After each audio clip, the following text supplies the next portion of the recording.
Hi, Tilty Carlson here. Today we're going to be taking a look at some motion pictures that were made about the life of real-life hero Buford Pusser.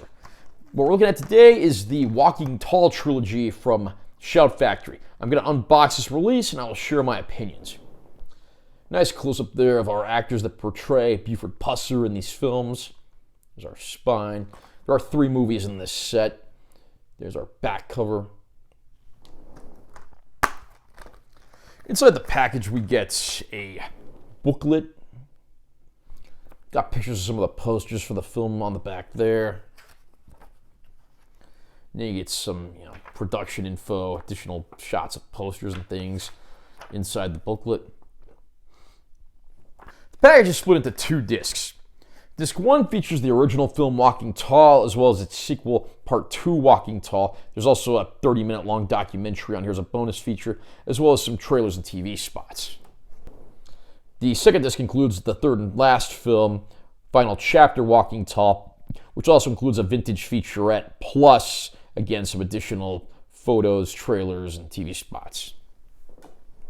Underneath the discs, we have this art that says, "The measure of a man is how tall he walks."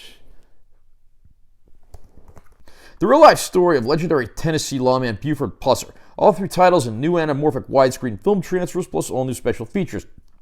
Buford Pusser was a Tennessee sheriff, and a one-man army who walked tall and carried a big stick, a 4-foot piece of oak.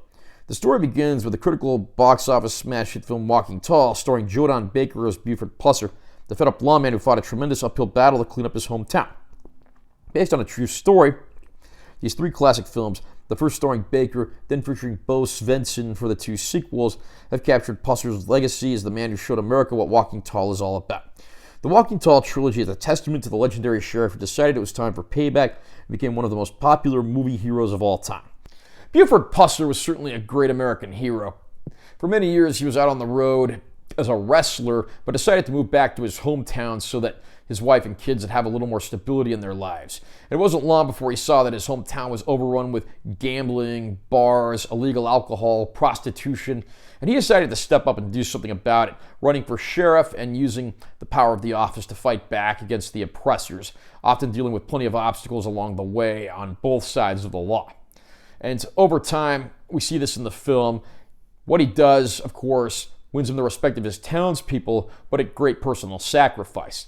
And the character, of course, like I said earlier, is portrayed by actor Jodan Baker in the original 1973 film, with Bo Svenson taking over the role for the 2 subsequent sequels. The first film is by far the best. It's great storytelling, just showing us how one man's crusade can make a difference. And of course, the original is an R-rated film that's plenty violent and dark when it has to be. The sequel, Part 2 Walking Tall, unfortunately was only rated PG and it really scaled back the violence. And it gets a little convoluted in its storytelling. And it's easily the weakest of the 3 films. The final film, Final Chapter Walking Tall, goes back to the R-rated roots of the first film, and it's a much more violent and personal film. And of course, in that film, we start to see Buford facing a more uncertain future and what he's going to do with his life at that point. The first film, again, is the best, and the final film, I would say, is second best. The second film is my least favorite of the 3 because, again, it went back to a PG rating and the storytelling got too convoluted. But overall, they do tell a great story about a great man. I can't speak to how historically accurate these movies actually are, but they do an excellent job of what they do. Supporting cast is great as well, including the likes of Bruce Glover, Leif Garrett, and Red West. So there are a handful of pretty big names here, and everyone does a great job of what they're given. These weren't the only times that Buford Pusser's story was told on the screen. There was a made-for-TV film in the latter half of the 70s that starred Brian Dennehy.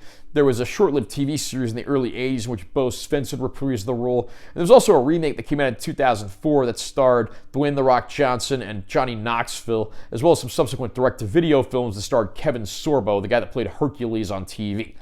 Of course, for me, none of these films is as effective as the 1973 original, but it's nice to have the original trilogy of films together in one place. One thing that surprised me is that these films actually look surprisingly good for their Blu-ray debuts here, courtesy of Shout Factory. I remember my family owned a standard def DVD of the original film, and the picture quality was atrocious, and it was open matte full screen. You could even see the boom mic in several scenes. But here, everything's in the proper ratio. Everything's been cleaned up. Picture quality, for the most part, is very good. The colors are quite vibrant when they need to be. Black levels are nice and dark. And there are a few scenes in the second movie that are at a racetrack that look like they might have been stock footage put into the movie, and those understandably don't look as good as the rest of the movie. But overall, all three films do look pretty good. Like I stated earlier, there are some image galleries, trailers, and TV spots on these discs. The first disc actually has a making of featurette that runs about 30 minutes in length, interviewing several of the people that worked on the film, as well as family members of the real-life Buford Pusser. The second film features a vintage making of featurette from when the third and final film was being made. So you get good picture quality, three pretty solid films, and a nice supplement package as well. This release gets a very high recommendation from me. How about you? Are you a fan of the Walking Tall trilogy? What do you think the best depiction of Buford Pusser on screen is? Comment down below and let me know what you think. Also, remember to subscribe to this channel for more content. I always post new videos, and make sure you give this one a like if you found it helpful. I'm Taylor T. Carlson. I'll see you next time.